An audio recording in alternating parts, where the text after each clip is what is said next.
మహిళల సుదీర్ఘ నిరీక్షణ ఫలించబోతుందన్నారు ఎంపీ డీకే అరుణ. ఈ నెల 16న పార్లమెంట్లో నారీ శక్తి వందనం బిల్లు ప్రధాని మోదీ ప్రవేశపెడతారని తెలిపారు. ఈ బిల్లు అమల్లోకి వస్తే మహిళలకు 33% రిజర్వేషన్ దక్కుతుందని తెలిపారు. కాంగ్రెస్ తో పాటు అనేక పార్టీలు మహిళా బిల్లును వ్యతిరేకించారని డీకే అరుణ అన్నారు. గతంలో ఈ బిల్లు తేవాలని చూసినా అది ఎవరి వల్ల సాధ్యం కాలేదని, కానీ మోదీ దీన్ని సుసాధ్యం చేశారన్నారు. తెలంగాణలో మొత్తం అసెంబ్లీ స్థానాలు 180 వరకు పెరుగుతాయని, అంటే 60 మంది మహిళలు అసెంబ్లీలో ఉంటారని డీకే అరుణ తెలిపారు. మన తెలంగాణ విషయానికి కనుక వస్తే డీలిమిటేషన్ ద్వారా పార్లమెంటు స్థానాలు కూడా పెరగబోతాయి. ఈరోజు ఉన్నటువంటి 17 స్థానాలు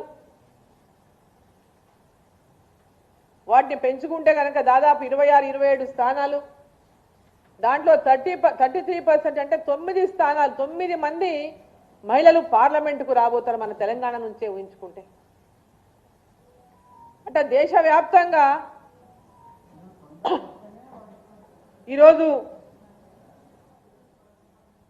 273 మంది మహిళలు పార్లమెంటుకు వస్తారు.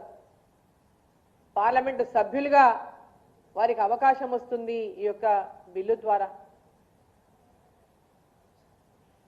ఈ బిల్లులో ఒక కేవలం సీట్లు పెంపనేది కాదు, ఇంతమంది మహిళలు అసెంబ్లీలో కూడా చూసుకుంటే, మన తెలంగాణ అసెంబ్లీ వరకు కూడా చూసుకుంటే అసెంబ్లీ స్థానాలు కూడా దాదాపు 180 వరకు ఉండేటటువంటి అవకాశం ఉంది. 181 కాన్స్టిట్యున్సీలు అవుతాయి మన తెలంగాణలో డిలిమిటేషన్ తర్వాత అసెంబ్లీ స్థానాలు. దాంట్లో 33% అంటే దాదాపు 60 మంది మహిళలు అసెంబ్లీలో కూర్చోబోతారు. పార్టీలు ఎవరైనా కావచ్చు, ఏ పార్టీ అయినా కావచ్చు, 60 మంది మహిళలు అసెంబ్లీలో కూర్చోనటువంటి అవకాశం లభిస్తుంది.